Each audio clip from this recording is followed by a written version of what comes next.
Hi, Mockingbirds. I'm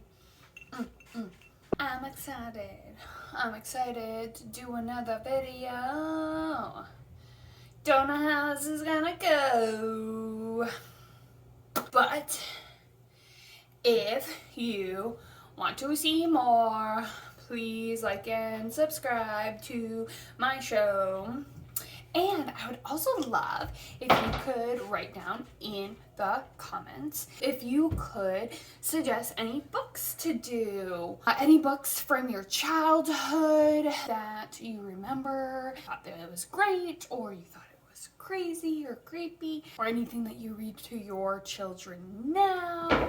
Because since I've been doing this, there have been people who are like, oh, you really need to do this book, you really need to do that book. So I love any suggestions. Getting to business. A shout out to my sister for giving me this book to do. It's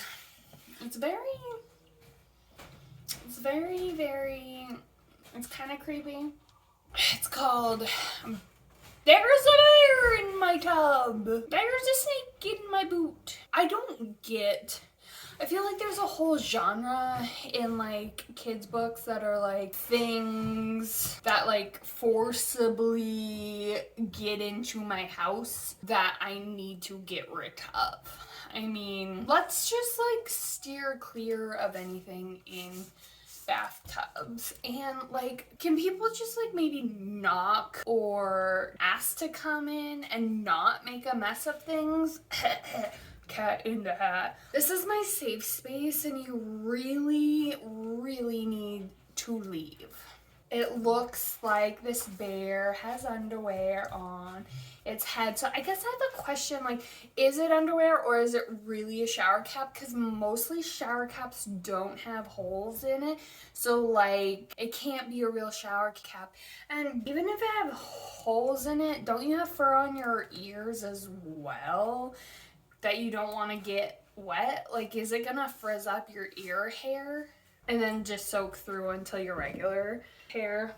And on the back, like, oh, there's a bear in my tub. Ooh, why? This is not even pointed at the kid to get the reflection. And like, why do you have a mirror in your tub? Millions of questions. So let's just get into it. So I guess Liza's looking at a bear in the garden, fishing with the gnomes. Maybe you should ask, like, why are my gnomes alive? Like, yes, okay, there's a bear, but bears exist in real life. But there are gnomes who are fishing. Oh, I'm gonna need some more. And then it says she went outside to see what was going on. And girl, that is your first mistake. Have you ever read that Cat in the Hat? If you see something that doesn't make sense, leave it alone. Put on your blinders. Watch TV. That's why they invented it. Because cats are coming into houses.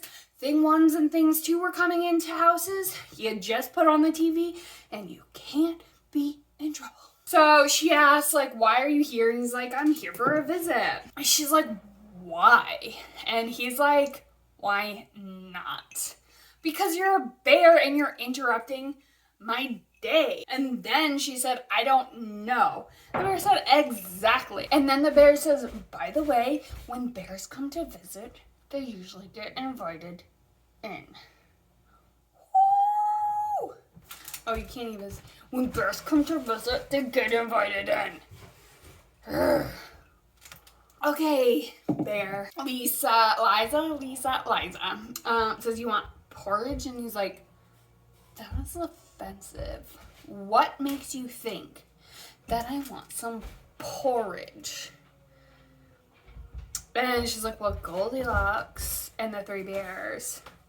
Oh, that? You didn't believe any of that, did you? Next you'll be saying bears like honey. But, honey, you do like honey. Nothing wrong with that. Wow, these people are really sophisticated. They have a French press. I feel like this book is trying to be funny and like meta, but I don't believe it's being meta enough.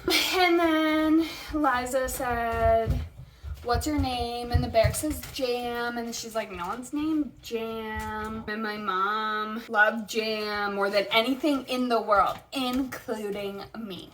That's not in there, but it just like goes from like her asking his name to like the bear not listening and like turning on the radio and dancing and spilling Ben's chips everywhere. Ben's gonna be pissed when he gets home. He danced and they talked. He said, I know I'm good at dancing. And then he's like, I'm also brilliant at crossword puzzles.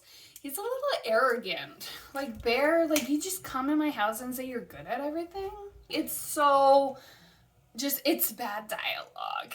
It's like The Last Airbender movie by M. Night Shyamalan. Bad dialogue. Oh no, nothing's worse than that dialogue. And then like he's talking about like, oh, Bosun's very unattractive in a child. Don't say those words together. No. But it's okay in a bear. And then he makes a crossword puzzle dad joke about unbearable. Yeah, this bear is unbearable.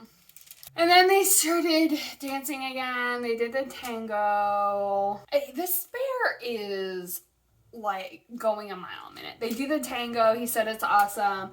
And then he's like, what's upstairs? And then he just like, it's just like such bad conversation. He's just talking about trees in a room and like explodes into her room and then like breaks her, rips her clothes, and he's just like insulting everything about her. It's like your room isn't good because it doesn't have trees. Your shirt is badly made because I could rip through it. Nothing's wrong. The shirt was bad. Nothing's wrong with the bear ever. You hear me?